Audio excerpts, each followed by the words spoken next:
আজকে ছোট ছোট মাছ রান্না করব।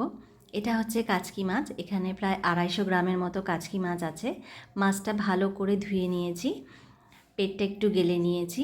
এর মধ্যে নুন আর হলুদ দিয়ে মাছটাকে ভালো করে মাখিয়ে নিলাম।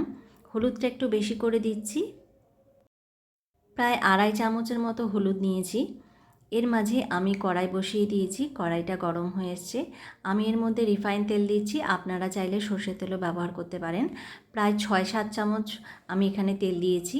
একটা গোটা শুকনো লঙ্কা আর 1/2 চামচ পরিমাণ কালো জিরে, আর এখানে একটা গোটা পেঁয়াজকে আমি কুচিয়ে নিয়েছি, সেটাকে দিয়ে আমি একটু ভেজে নিচ্ছি। পেঁয়াজটা একদম লাল লাল করে ভাজবো না, অল্প ভাজবো।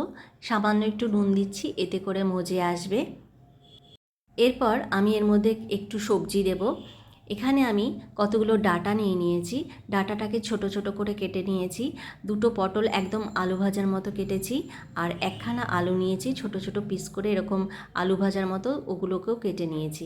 দিয়ে এগুলোকে দিয়ে আমি একটু ভেজে নিচ্ছি। খুব বেশি ভাজবো না, অল্প একটু ভেজে নেব। এরপর আমি এর মধ্যে পরিমাণ মতো নুন আর হলুদ দিয়ে দেব। এটাকে একটু নাড়ানাড়ি করে ভালো করে ভেজে নেব। তারপরে আমি এর মধ্যে একটু মশলা দেব। তার জন্যে 2 চামচ পরিমাণ আমি আদা আর একটুখানি লঙ্কা বেটে নিয়েছি, সেই বাটাটা আমি এর মধ্যে দিয়ে দেব। মশলাটা দেওয়ার পরে একটু নাড়ানাড়ি করে ভেজে নেব। কিছুক্ষণ বাদেই আমি যেই মাছগুলোকে ধুয়ে রেখেছিলাম সেই মাছগুলোকে এর মধ্যে দিয়ে দেব।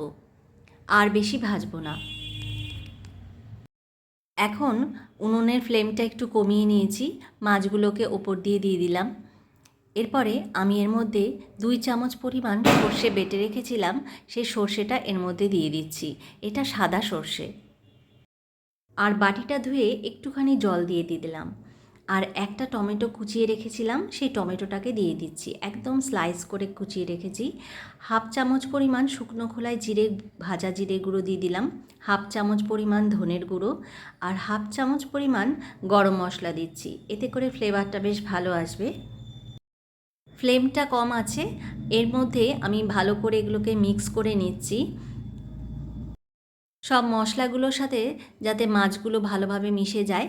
এরপর আমি এটাকে ঢাকনা দিয়ে প্রায় 10 মিনিটের জন্য ঢেকে রেখে দেব। এর মধ্যে ফ্লেমটাকে একটু মিডিয়াম করে দেব। 10 মিনিট বাদে দেখুন আমার মাছটা হয়ে এসছে। মাছটা একদম ভালো মতো সেদ্ধ হয়ে গেছে, আর বেশি নাড়ানাড়ি করব না, সাইড দিয়ে একটু নাড়িয়ে দিলাম। এরপর আমি এর মধ্যে একটু ধনেপাতা কুচিয়ে রেখেছিলাম, সেই ধনেপাতাটা একটু বেশি পরিমাণেই দেবো, এতে করে ফ্লেভারটা বেশ ভালো লাগবে। কাচকি মাছের এই রেসিপিটা আমার কাছে খুব প্রিয়। প্রায় আমি এই মাছের রেসিপিটা বানাই, তাই আপনাদের কাছে শেয়ার করলাম। রেসিপিটা যদি ভালো লেগে থাকে অবশ্যই কমেন্ট করে জানাবেন। আর গরম গরম ভাতে এই মাছটা খেতে খুব ভালো লাগে। ভালো লাগলে লাইক, শেয়ার, কমেন্ট করতে ভুলবেন না। আশা করছি আবারও নতুন নতুন রেসিপি নিয়ে আপনাদের সামনে হাজির হয়ে যাব। আজকের মতো এখানেই বিদায় নিচ্ছি। Tata, bye bye and take care.